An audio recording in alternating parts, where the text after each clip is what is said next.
Okay, brethren, I think we know that studying our Bibles, or at the very least reading our Bibles, is quite important. The scriptures themselves tell us that, all right? All scripture is given by inspiration of God and profitable for doctrine, reproof, correction, instruction in righteousness. So the Bible is very valuable, provided, of course, that we actually read it. Just possessing a Bible isn't necessarily that much use. Better than nothing, perhaps, but we have to open the Bible. We have to read the Bible. We have to be at least somewhat familiar with what's in the scriptures, right? If you open your Bible at Romans chapter 15, we'll look at one verse that just reminds us of that. So it's Romans and chapter 15 and verse 4. And so Paul's writing to the brethren, people like you and me in Rome, and he says, verse 4, "For whatever things were written before were written for our learning, that we, through the patience and comfort of the scriptures, might have hope." So he's pointing out to them that whatever was written before, and that would be what you and I call the Old Testament scriptures, is valuable for us. And through patience and comfort of those scriptures, that you and I can have hope, right? So we know that the Bible, the Old Testament scriptures are important. When Paul was writing to Timothy about Timothy, he said to Timothy, "You remember that from childhood, you, Timothy, have known the Holy Scriptures, which are able to make you wise unto salvation." So the only scriptures that Timothy could have known from his childhood were, again, what you and I generally call the Old Testament, right? There was no New Testament in those days. And it appears to be the case that the Old Testament can help you and me be wise unto salvation. So what I want to do in the next 2 or 3 weeks is take a look at the book of Judges. Not going to go through the whole book. That's probably a bit too much of an ask. Not going through all the chapters and all the verses, but we're going to hit the highlights of the book of Judges, because by the sound of it, the book of Judges can contribute to you and me being wise unto salvation. The book of Judges is one of those things that were written down beforehand for our admonition, right? Now, you might be very familiar with the book of Judges. Perhaps you read it a lot. But I have a nasty suspicion that perhaps an awful lot of people aren't very familiar with the book of Judges, because perhaps they've not been there in the recent past, right? So one way or another, we're going to look, as I say, at the highlights of the book of Judges and see what lessons we can learn from it. Now, there's probably 2 key themes that we'll see, quite obvious themes, obvious when you look for them. But in the book of Judges, 2 things we'll find is, number 1, what God is like. What's God's nature? What sort of person is God? What's he like? Now, you may have ideas, I may have ideas, the Pope has ideas, but what does the scriptures tell us about God and his nature? For example, in the book of Judges. And then another key theme, what are people like? Well, you may have a clue already since you're a people, but the book of Judges gives us, unfortunately, a very realistic view of what people are like, even God's people, because the book of Judges is about the nation of Israel, who were God's chosen people. So in Judges, we find out what God is like. We find out, if we needed to find out, what people are like, right? Now, many churches today, many Christian churches today, they have a very much a sort of a very poor view of the God of the Old Testament. As far as many churches are concerned, the Old Testament God is harsh, judgmental, vindictive, possibly cruel, and thank heavens he's gone. And now we have the New Testament, Jesus Christ, meek and mild, right? Of course, that's not the case at all. And people like you and I probably between us believe that the God of the Old Testament is the one who was incarnated and became Jesus Christ. So same being, same nature throughout. But it is quite common for people to think that the Old Testament God is a really nasty piece of work. You don't want to meet the Old Testament God. Jesus, meek and mild, who loves everybody and tolerates everything and says, "Judge not." That's our God. The one in the Old Testament, avoid at all costs, right? Now, before we go to Judges and start our review, let's just turn to Hebrews. Have a look at 2 or 3 verses in Hebrews. So Hebrews chapter 11 is where we're going. Hebrews chapter 11. Let's read verses 1, 2, and 6 to start with. Hebrews 11, verses 1 and 2. Now faith is the substance of things hoped for, the evidence of things not seen, or not yet seen. For by it the elders obtained a good testimony. So we know that Hebrews 11 is the faith chapter, right? Defines faith there, and it talks about how the elders, because of their faith, received a good testimony, a good witness. Verse 6. But without faith it is impossible to please him.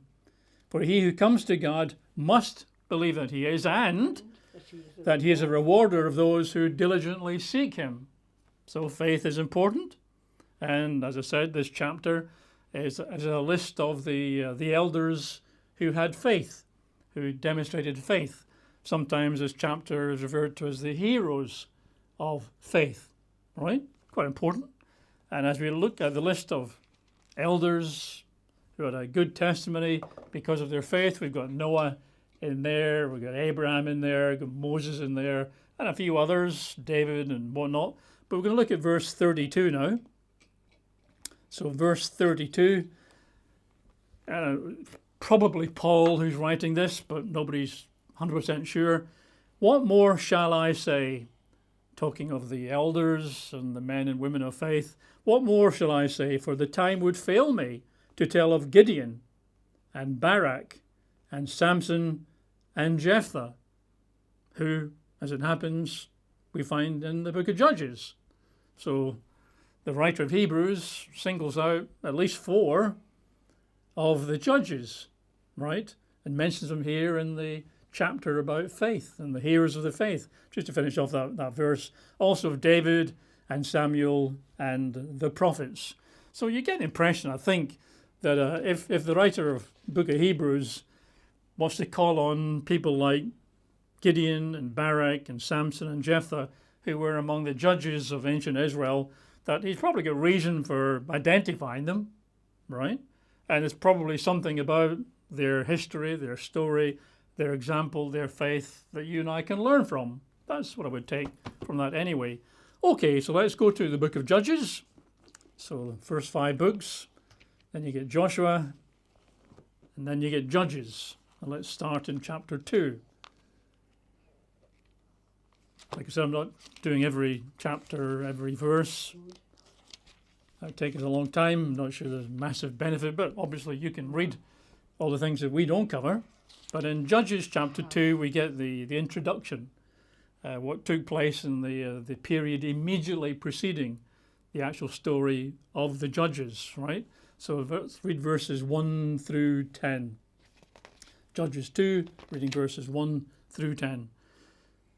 Then the angel of the Lord came up from Gilgal to Bochim and said, I led you, this is the people of Israel, up from Egypt, and brought you to the land of which I swore to your fathers. And I said, I will never break my covenant with you, which God never did. But the other party, Israel, of course, consistently, repeatedly broke the covenant. Verse 2, and you shall make no covenant with the inhabitants of this land. You shall tear down their altars. And that was good advice. When you come into the promised land, flowing with milk and honey, you're going to worship the true God, Jehovah, the one who delivered you from slavery, brought you here. He's your God. He's your provider. He's your security. Worship him. Don't worship these other gods and goddesses of the nations close by.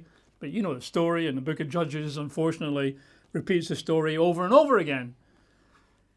The people of God, this is, almost never obeyed God. So verse 2, you shall make no covenant with the inhabitants of this land. You shall tear down their altars, but you have not obeyed my voice. Why have you done this?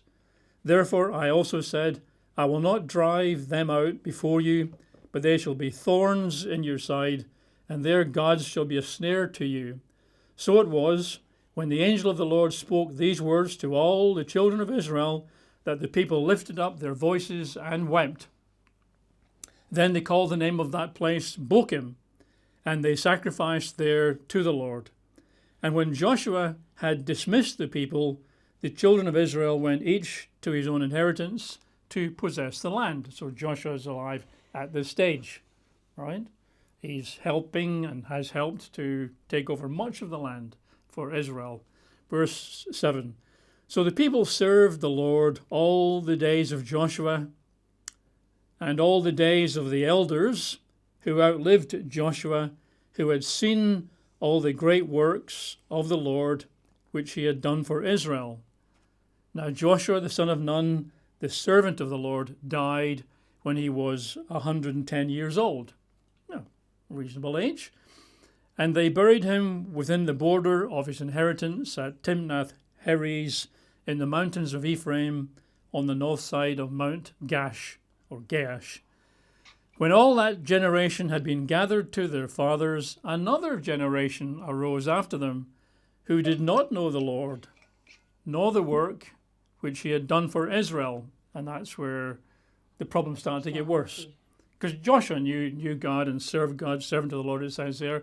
The people who lived with Joshua about his age, 5, 10, 20, 30 years younger, they'd known God, right? They'd been in the wilderness. They'd conquered Jericho and so on. So these people who knew God had practical experience of God, heard his word, saw his miracles and wonders, right? They were not great, were not great, but they sort of obeyed God, right? Because once they've all died, another generation arises who don't know the Lord. They might know of him in paper and theory, but they don't know him. They have no experience, right? And unfortunately, they will prefer to go after things they can see, like the idols of Baal and Ashtoreth and so on, right? Some people reckon there's a similarity here in some churches, some families. You may get a man and his wife who convert so they come out of the world of some strange religion like Catholicism, right? And they have to fight to come to the truth. And as they fight to come to the truth, perhaps their family and friends dispute with them or reject them. And so they have to fight to come to the truth, right? And they're enthusiastic believers and followers of the Lord Jesus Christ. But their children, when they come along, if they come along, not so strong, not so enthusiastic, because they haven't fought for the truth. They just come into the family, grow up in the church perhaps, all easy peasy. And of course, if they then have children, I think in most churches, there are very few third generation people at church. Not many, right? Because most of what happens here, they don't know God, they've no first-hand experience, and they drift away. This is a common human problem, and it certainly is the case here. Let's read verses 11 to 19, continuing. Then the children of Israel did evil in the sight of the Lord and served the Baals. They've been told not to. But as soon as all the Joshua and his team, etc., as soon as they disappear, gone, the children of Israel did evil in the sight of the Lord, served the Baals. And they forsook the Lord God of their fathers, who had brought them out of the land of Egypt, and they followed other gods from among the gods of the people who were all around them, and they bowed down to them, and they provoked the Lord to anger. They forsook the Lord and served Baal and the Ashtoreths, and the anger of the Lord was hot against Israel. You can understand that, can't you? I mean, God's brought them out of Egypt, out of slavery. He brought them to a land flowing with milk and honey, a gorgeous land, a prosperous country. And he says, be faithful to me. And what do you find? They prefer the idols made of wood or stone or metal. They prefer the parties / orgies that you get if you go to the neighboring countries and participate in their religious practices. And God sees it. And he's not happy, is he? This is his people in the land he promised, to Abraham, Isaac, and Jacob. And they turn their back on the true God, and they're partying and making merry with images of stone, right? Verse 14, and the anger of the Lord was hot against Israel, so he delivered them into the hands of plunderers who despoiled them. He sold them into the hands of their enemies all around, so that they could no longer stand before their enemies. Wherever they went out, the hand of the Lord was against them for calamity, as the Lord had said. This is not a surprise. This is not something brand spanking new. They'd been warned and warned and warned, as the Lord had sworn to them, and they were greatly distressed. And of course, when you're greatly distressed, people often turn to God. That includes, of course, you and me, and it included ancient Israel too. Nevertheless, verse 16, the Lord raised up judges who delivered them out of the hand of those who plundered them. Now, judges here does not mean like in a court. It's not a person in a cloak with a gavel going bang, bang, bang. Judges, other translations say leaders or governors. They were often warriors, men, or in one case, women who were quite strong, had vision and so on. So God raised up these special leaders from time to time to deliver his people. Verse 17, yet they would not listen to their judges, but they played the harlot with other gods and bowed down to them. They turned quickly from the way in which their fathers walked in obeying the commandments of the Lord. They did not do so. And when the Lord raised up judges for them, the Lord was with the judge and delivered them out of the hand of their enemies all the days of the judge. For the Lord was moved to pity by their groaning because of those who oppressed them and harassed them. So you'll see this repeated more and more. The two key themes: the people, God's people, are notorious. They are disloyal. They chase after anything in a skirt, almost, spiritual skirt at least, right? And God is endlessly moved with compassion. Endlessly he suffers with these people. Endlessly he responds to their prayers and delivers them again and again and again and again, right? So God's faithfulness, his compassion and mercy is never ending. The people's rebellion, unfortunately, is equally never ending. Verse, 19, and it came to pass, when the judge was dead, that they reverted and behaved more corruptly than their fathers by following other gods to serve them and bow down to them. They did not cease from their own doings, nor from their stubborn way. So I said earlier, people say the God of the Old Testament is harsh, judgmental and vindictive. You don't see that, right? What you see is the people are sold into sin. And it doesn't matter how often God delivers them, they go back again and again. And it is referred to by some people as the cycle, the sin cycle of the book of Judges. I think we've got a slide we can put up for you, which sort of shows you the type of thing. The sin cycle of Judges, so you might have to look at the notes a bit later, but at the top you've got the fact that the people forsake God. And if you're moving right in this cycle, they end up being oppressed by oppressors, they serve the oppressors, towards the lower right. They cry out to God for mercy and help and deliverance. God raises up a judge and delivers them. As you move towards the left, the oppressor is subdued, freedom is purchased. Then towards the top left, the land and the people have rest and prosperity for a number of decades. Then what? Well, then the cycle starts again and they forsake God and they go back into oppression and they serve the oppressor and they cry out and God raises up deliverer, and you go round and round this cycle. So it's often referred to as the sin cycle. I've got some notes. I've got a little drawing in the first part of the book of Judges, and I've got it in 5. Sin leads to slavery, leads to supplication to God, leads to salvation, leads to security. And when you're secure and at ease, you revert to sin, back into slavery, and then you supplicate God, and then God brings salvation, and then you have security, and you're at ease and peaceful, and it just goes round and round, the sin cycle. And in the book of Judges, we have about 7 major apostasies where the people rebel against God and provoke him, right? Again and again and again. And they keep repenting, right? Once they're in trouble. Not before then. They just, once they're in serious trouble, the life is really grim. Oh my word, right? Now we'll go to God.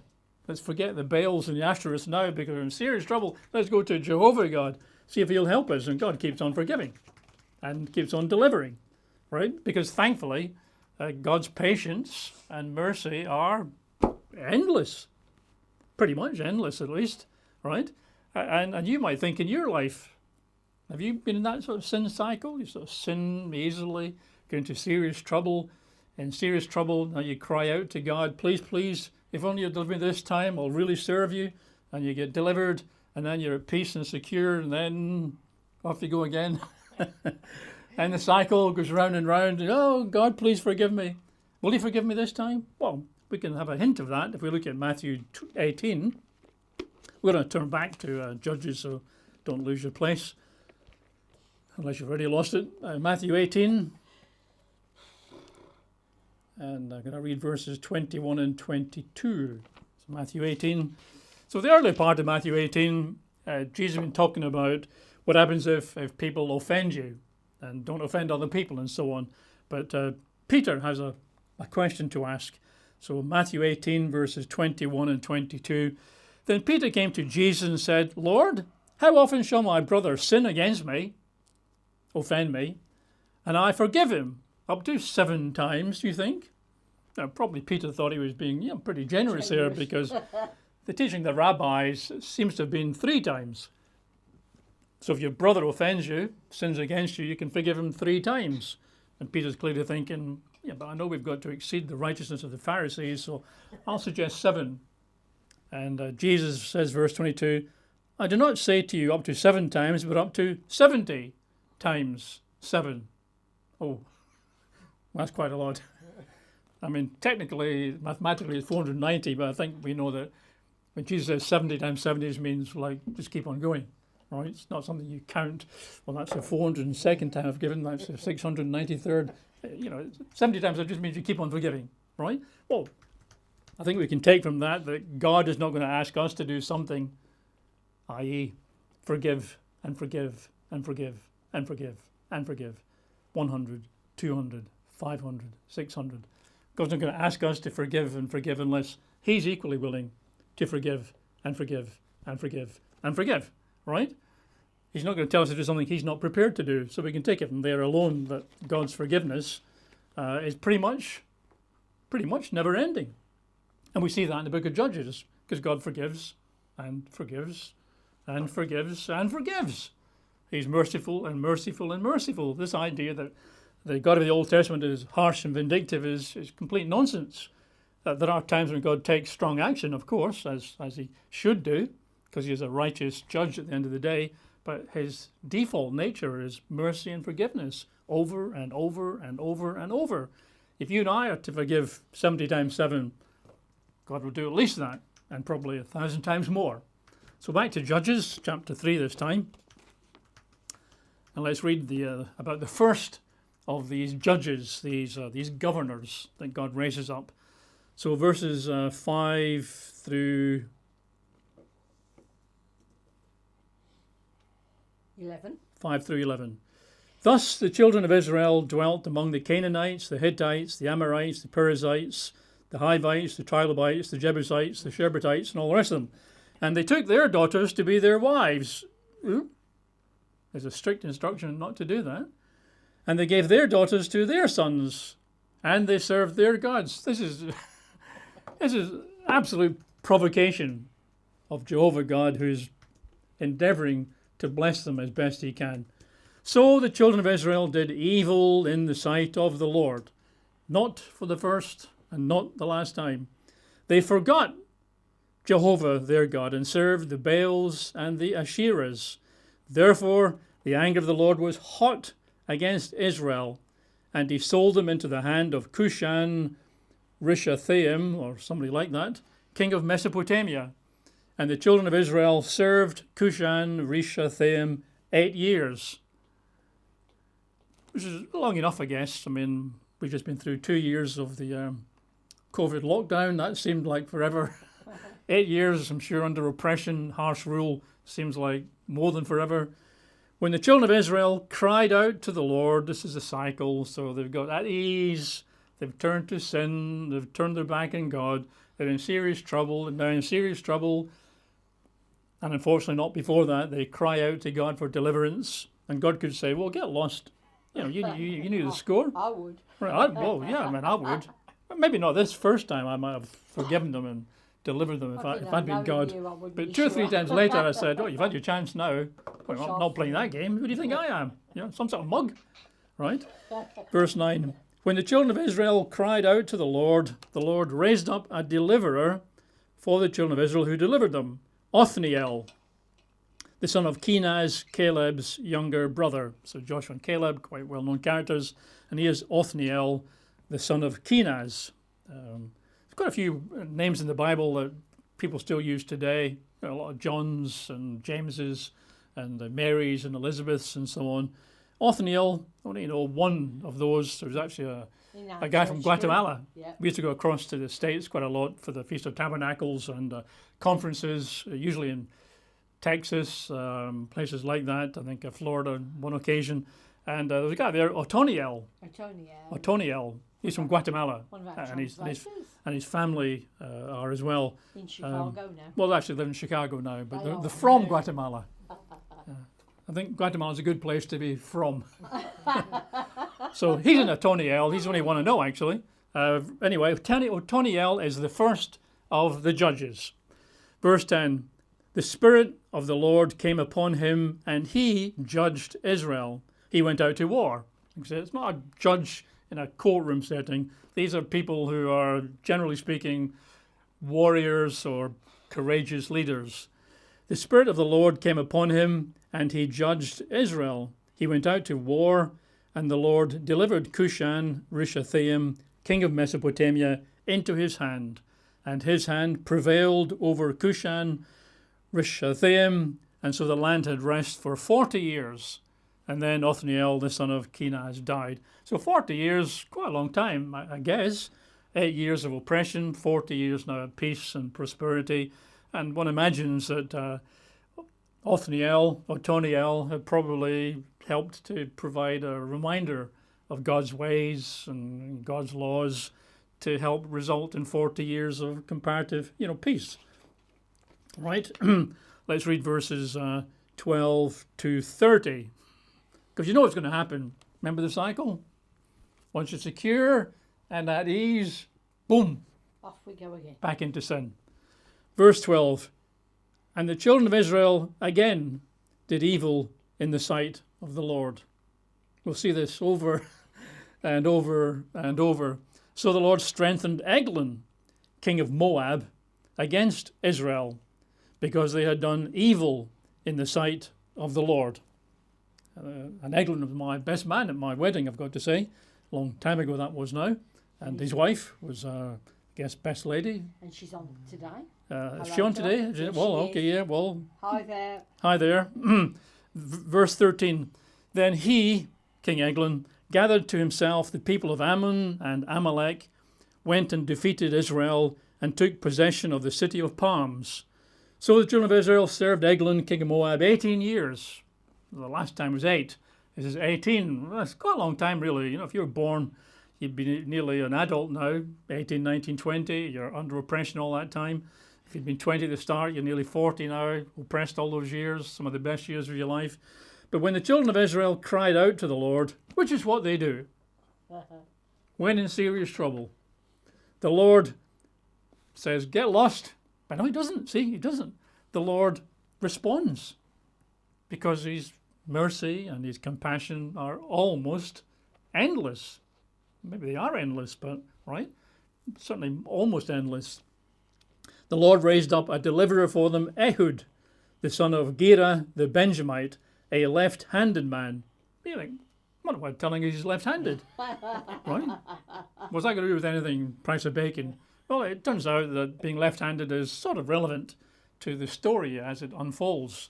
And in olden days, like when I was younger, people knew a lot of these Bible stories. You know, when I was at school, we had a little Bible story book, a very cheap little book, probably no more than about 6-7 inches high. Because you're Scottish, Cheap paper. Yeah, it might have been because it was Scottish. Cheap paper, cheap illustrations, lino cuts, I think they called them. And with all these Bible stories in there, so by the time you were 10 or 11 years old, you knew a ton of Bible stories. You know, Daniel in the lion's den, Tower of Babel, Noah and the flood, David killing Goliath. Remember the picture there of David holding his Goliath's head up, with all the blood oozing from it. So you had all these stories back in those days. Nowadays, I don't know what kids learn at school. There's 160 different genders, things of that nature, right? And you're ignorant, you only know two. I only know 2 genders, yeah. Verse 16, now Ehud, the left-handed Benjamite, made himself a dagger. It was a double-edged and a cubit in length, that's about 18 inches, you know, decent length of a dagger, and fastened it under his clothes on his right thigh, which you do if you're left-handed. It's the opposite side of your body, all right? If you're right-handed, it'd be the other side, left-handed it's. And of course, most people then as now are right-handed. So if you were a king, for example, and you got your courtiers around you and you're watching out for somebody who might have a weapon, you probably look at the right-hand side of their body. Oh, there's nothing there. No sheath there, no scabbard there. Must be okay. Because that's where you normally look. But Ehud is the reverse, right? His weapon is on his other side, which is uncommon. Verse 17, so he, Ehud, brought the tribute to Eglon, king of Moab. Now, Eglon was a very fat man. Far too many McDonald's in his day. Apparently, he was super obese. So in my mind's eye, I see a guy who's about 300 pounds, right? Big guy.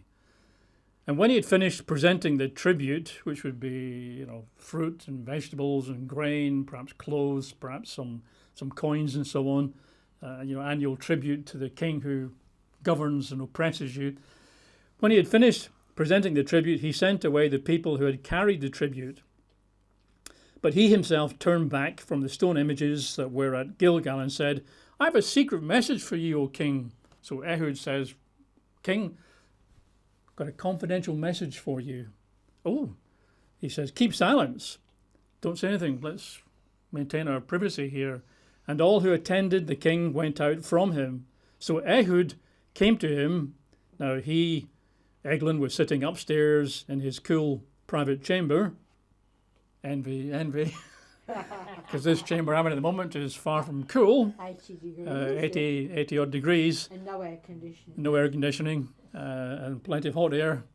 Then Ehud said, I have a message from God for you. So he arose from his seat. Then Ehud reached with his left hand, took the dagger from his right thigh, and thrust it into his belly. Even the hilt went in after the blade, and the fat closed over the blade, because he was a very big guy. For he did not draw the dagger out of his belly, and his entrails came out. Oh, Father. Pretty horrible, right? Then Ehud, so X-rated in places in the Bible, then Ehud went out through the porch, shut the doors of the upper room behind him, and locked them. And of course, King Eglon is dead. Entrails all over the place, this big dagger sticking right into him and under the folds of his rolls of flesh.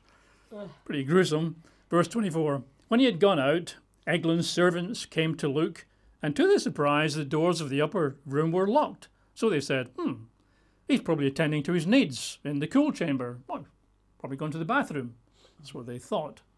So they waited till they were embarrassed, and still he had not opened the doors of the upper room. Therefore they took the key and opened them, and there was their master fallen dead on the floor. Right? I think we have a slide of an artist's impression. Well, I say artist's impression. That's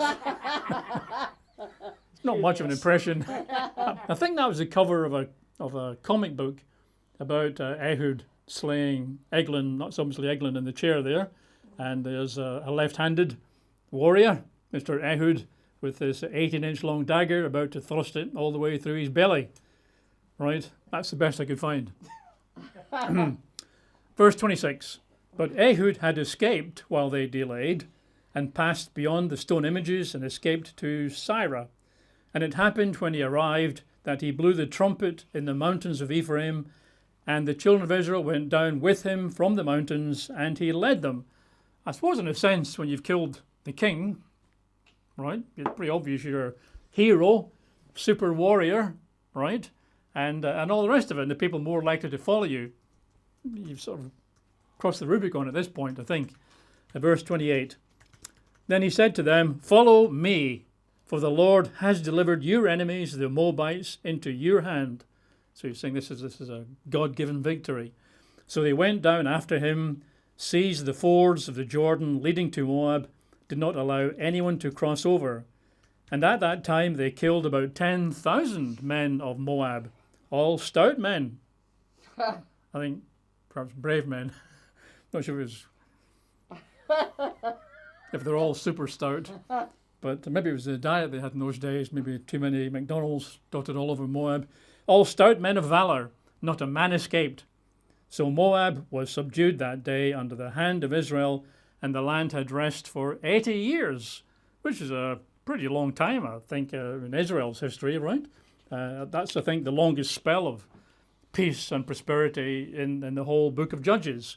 The period of the Judges lasted somewhere around about 300 to 350 years. It's quite a lengthy time. I think America, 1776 to now, it's only 250 years barely. So 350 odd years for the period of Judges, quite a long period. Most of it was like this. The cycle just goes round and around and around. So that's quite a decent period, 80 years. But you know what's going to happen, don't you? Now that security, salvation, peace, ease, lovely blessings, what should we do now? Well, let's ignore God and go somewhere else. So chapter 4, verses 1 through 3, when Ehud was dead, sort of implies that Ehud might have lived quite a long time, because it was 80 years of peace, right? So if he did die a bit before that, he obviously left a decent legacy of obedience, by Israel's standards, of course. Wouldn't be perfect obedience, that's for sure. When Ehud was dead, the children of Israel again did evil in the sight of the Lord. Surely not. How many times do you have to repeat the lesson? If you don't learn from history, of course, then you're condemned to repeat it. And they repeat history over and over and over again. Verse 2, so the Lord sold them into the hand of Jabin, king of Canaan, who reigned in Hazor. The commander of his army was Sisera. So the general of Jabin's army is Sisera, who dwelt in Harosheth Hagoyim. And, surprise, surprise, the children of Israel cried out to the Lord, for Jabin had 900 chariots of iron, and for 20 years he harshly oppressed the children of Israel. Again, that's quite a long time to be harshly oppressed. 900, nearly 1,000 iron chariots. I think that's probably the most powerful military weaponry of the day, like howitzers or something that we might have today. This is powerful weaponry. You can take a sword out against a soldier, maybe a javelin, but if somebody's got iron chariots, nearly 1,000 of them, racing at speed towards you, no, you can't do much with that, right? So now, the people, of course, God had warned them over and over and over and over and over again. Right? They've got no excuse. If you hold your place there, but turn back to Deuteronomy chapter 8, let's read one of God's early warnings to them.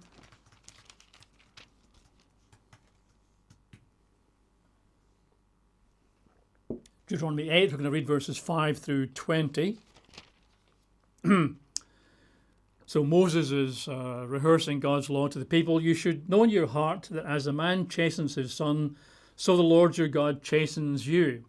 Therefore you shall keep the commandments of the Lord your God, to walk in his ways and to fear him. For the Lord your God is bringing you into a good land, a land of brooks of water, of fountains and springs that flow out of valleys and hills, a land of wheat and barley, of vines and fig trees and pomegranates, a land of olive oil and honey, which sounds like a pretty good place to live, a land of which you will eat bread without scarcity, in which you will lack nothing, a land whose stones are iron, out of whose hills you can dig copper. When you've eaten and are full, then you shall bless the Lord your God for the good land which he has given you. When you have a wonderful life in this beautiful country with orchards and vineyards and copper and iron, bless God. Be grateful to Jehovah God for what he's given you. Verse 11, beware. Watch out.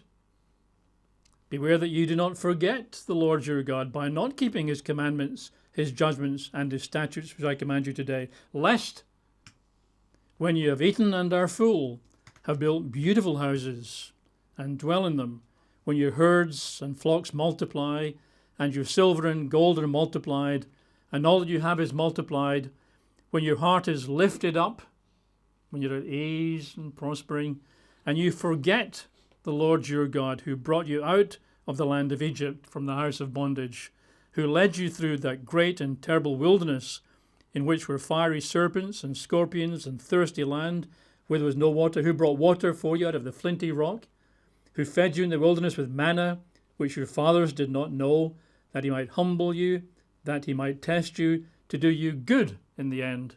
And then you say in your heart, my power and the might of my hand has gained me this wealth. Don't ever say that. Don't ever claim that you did something that God did. Verse 18, and you shall remember the Lord your God, for it is he who gives you the power to get wealth, that he may establish his covenant which he swore to your fathers as it is this day. And then it shall be, if you by any means forget the Lord your God, and serve and follow other gods and serve them and worship them, I testify against you that you shall surely perish. As the nations which the Lord destroys before you in this land, so you shall perish, because you would not be obedient to the voice of the Lord your God. Right? Now, God's given them warnings, and you might say, well, that was given to the people 40 years, some years earlier, when Moses was still around. Well, true, but if you remember, you might remember, every 7 years at the Feast of Tabernacles, the nation was to read out the whole of Deuteronomy. So those words would be read out, at the very least, every 7 years of the feast. We've done that at a couple of Feasts of Tabernacles that I've been at. We've read, we've done at least, not every verse, not every chapter, but we've been through the book of Deuteronomy at the Feast of Tabernacles on 2, maybe 3 occasions that I can recollect, right? Because that's what the scripture says. And there's stuff in Deuteronomy that's worth knowing, such as that. Don't forget God. Don't ever claim that it's your might and your wealth did this. Honor God, be grateful to God. But they didn't. Now, God's endlessly patient. He could destroy them. It's in his own word. He could finish them off and say, I'm going to eliminate them and start again with somebody else. But he doesn't. He keeps on working and being patient, because that's just the way he is. Look at Lamentations chapter 3. So it comes right after the book of Jeremiah. So if you find Jeremiah, and you can't really miss it, it's quite a long book, get to Lamentations chapter 3. Let's read verses 22 and 23, just to remind us of the nature of God. What does the book of Judges reveal about the nature of God, the nature of God's people? Very different. Chapter 3, verses 22 and 23. Through the Lord's mercies we are not consumed. Because God's mercies. Because his compassions fail not. They are new every morning. Great is your faithfulness. God's compassions and his mercy just go on and on and on and on. The book of Judges reveals that. Let's drop down and read verses 31 to 33. For the Lord will not cast off forever. Though he causes grief, and he's entitled to, yet he will show compassion according to the multitude of his mercies. For he does not afflict willingly, nor grieve the children of men. God has to correct. He has to punish, right? But he doesn't do it willingly. It's the last thing he wants to do, in a sense. He wants to bless his people. He wants to show love to his people, right? Because of his compassion towards his people, because of his mercies that go on and on and on. If we forgive 70 times 7, God will do it even more so, right? But God finds it hard to be compassionate with people like this. And you would, right? Look at Hosea chapter 11. If you turn to Hosea chapter 11, so I think Hosea comes just after Daniel. Daniel, then Hosea chapter 11. This is several hundred years later on in the story. The book of Hosea was written around about 700 and something BC, whereas the time of the judges is way up in the thousands, right? So this is hundreds of years later, and God's still got the same problem. His compassion, his mercy is still there, and the people are still rebelling. You can't get any sense from them, it seems. Hosea 11, verses 1, and then 8 and 9. Verse 1, when Israel was a child, I loved him, says God, and out of Egypt I called my son, delivered from slavery in Egypt, as God's son. Verses 8 and 9, how can I give you up, Ephraim? How can I hand you over? How can I do this? How can I make you like Admah? How can I set you like Zeboim? Those are two little towns by Sodom and Gomorrah. So when the fires and thunder and lightning and came down on Sodom and Gomorrah and burned them up to a crisp, Admah and Zeboim were little towns nearby. God says, how can I hand over Ephraim? How can I hand over Israel? How can I destroy them? My heart churns within me. My sympathy is stirred. Or the ESV says, my heart recalls within me. My compassion grows warm and tender. Verse 9, I will not execute the fierceness of my anger. I will not again destroy Ephraim, for I am God, not man, the Holy One in your midst, and I will not come with terror. Man might destroy Israel. I would have, I think. Because it's so provocative to turn against God when he blesses you and blesses you and blesses you and does nothing but kindness towards you, and you just turn your back on him, chase after the Ashtoreth and the Baals, the other gods and goddesses. For sure, God takes strong action from time to time, and he's entitled to, right? He had warned over and over and over and over and over again, right? And of course, God's judgment, when he does judge, is just. God is a righteous judge. It's fair. It's correct, right? It fits the crime, so to speak. And we know at the end of this age that God will judge the world in righteousness. And people will see God's anger and God's wrath, close up at the end of the age. But God is reluctant, right? God's default nature is mercy, compassion, forgiveness. That is the nature of God. And the book of Judges makes that, very, very plain. So let's watch God deliver yet again. Back to Judges chapter 4. So Ehud has died. They've gone back into serving other gods. They're now in serious trouble. So let's pick up the story in chapter 4, verses 4 through 7.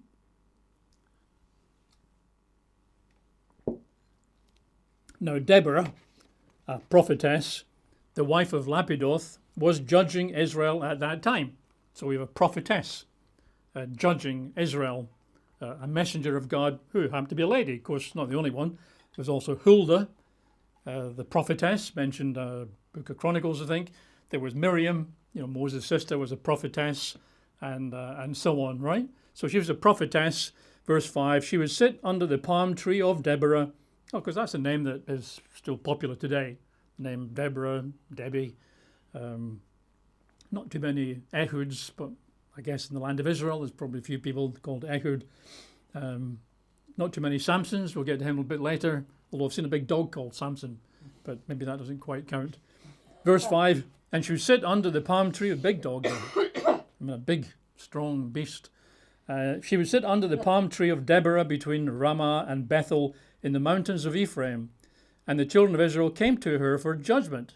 Then she sent, I think she's a prophetess, so God speaks through her. So I would imagine this is God telling her to contact this guy. She sent and called for Barak, the son of Abinoam from Kadesh in Naphtali, and said to him, has not the Lord God of Israel commanded, go and deploy troops at Mount Tabor?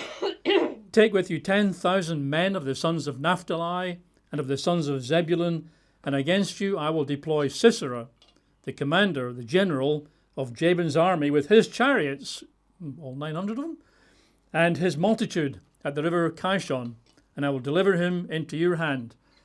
So it looks like it's time that God's going to deliver the people after this oppression of Jabin and Sisera, and he calls on his prophetess to get out there and pass on the message to Barak.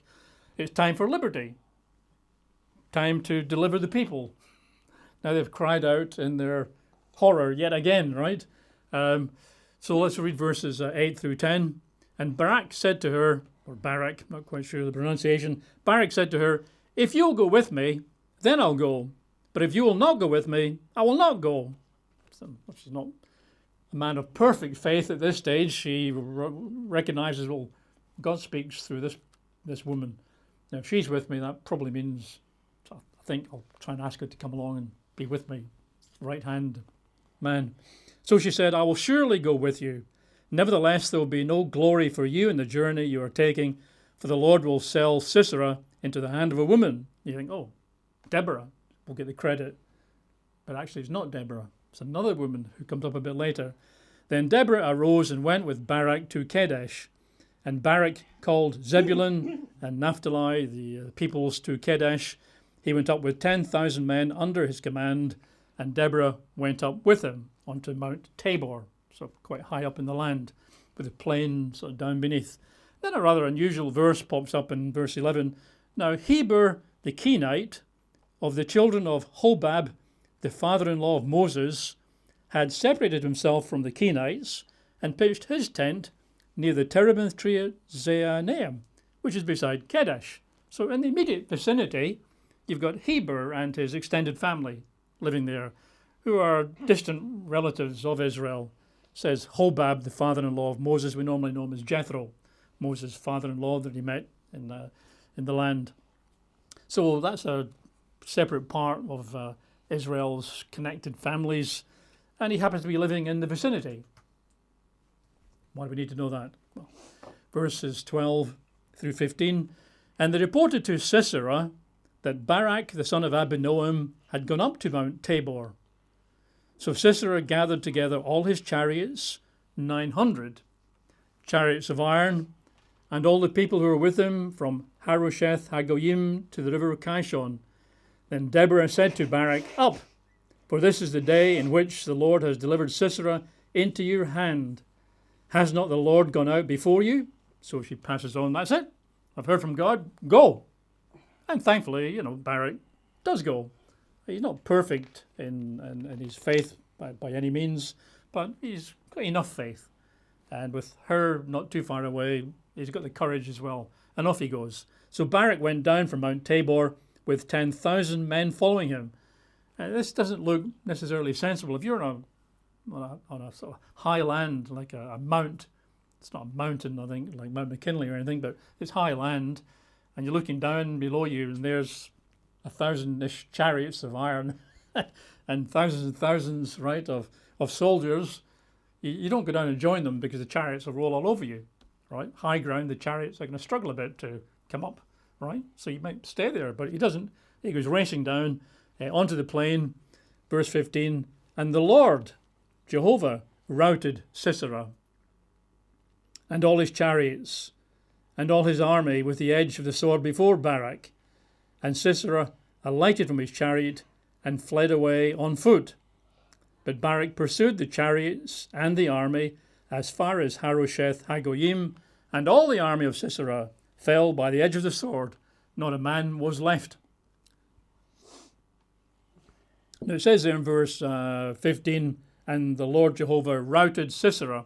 A lot of scholars in their commentaries say that the word routed there, if you look where it appears elsewhere in the scriptures, it often implies that God's involved with things like lightning and thunder and probably flooding rain, which would make sense, because if you get chariots, not chariots of fire, but iron chariots out there in the plain, and you get heavy flooding torrential rain, right, and thunder and lightning, then the chariots aren't going to go anywhere, are they? Because it's got a quagmire. You get mud everywhere, so the chariots are going to be pretty useless. So if that's correct, then when God routs the army, it means, amongst other things, the chariots are basically neutralized. So down goes Barak with his 10,000 out come the swords and chop, chop, chop, right? End of Sisera and his army. Well, his army. He's run off on foot. But he's run off, of course. Let's just pick that up again. 17. Verse, 17. I guess the best tail end of verse 15. Sisera alighted from his chariot and fled away on foot. So he's scarpered, right? Verse 17. However, as Sisera had fled away on foot to the tent of Jael, the wife of Heber the Kenite. Remember Heber the Kenites living in the area? And he's got obviously a wife and probably extended family. There'd be a small settlement of the Kenites. For there was peace between Jabin, king of Hazor, and the house of Heber the Kenite. And Jael, his wife, went out to meet Sisera, the general of the Jabin's armies, and said to him, "Turn aside, my lord, turn aside to me, do not fear." And when he had turned aside with her into the tent, she covered him with a blanket. Then he said to her, "Please give me a little water to drink, for I am thirsty." It seems that at the time it was quite common for the women to have different tents from the men. So Heber the Kenite might have been somewhere in the area in the men's tents, but his wife Jael's in perhaps the women's tents. That's supposition, but probably correct. So and he perhaps feels a bit more comfortable going into the women's tent and keeping out of the way of the men, just in case any issues. And he said to her, verse 19, he said to her, "Please give me a little water to drink, for I am thirsty." So she opened a jug of milk, gave him a drink, and covered him.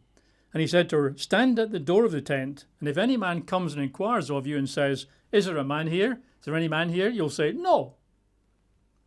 Then Jael, Heber's wife, took a tent peg and took a hammer in her hand and went softly to him and drove the peg into his temple, and it went down into the ground, for he was fast asleep and weary. So he died. Ooh, it does seem also, according to the scholars, that it was the women's job typically to put up tents. So if that is indeed the case, then Jael will be a dab hand with a hammer and a tent peg. So the guy's asleep there, and she goes up and just nails him to the ground. Verse 22. Got to watch these women. Them American women are the same with bears, aren't they? Because you've got Delilah coming a bit later. Another woman to watch out for. And then as Barak pursued Sisera, Jael came out to meet him and said to him, "Come, I will show you the man whom you seek." And when he went into her tent, there lay Sisera, dead with the peg in his temple. And I think we've got a painting, or a slide of a painting. There you go. That's a medieval picture from the 1620s, I think, 1620-ish. The artist is an Italian artist, Gentileschi, which actually is a lady artist. I think she quite liked showing women killing men. So that's a medieval picture there. She's got a big hammer in her right hand, got a peg in her left hand, and she's about to drive it through Sisera's temple, right? So a woman got the credit.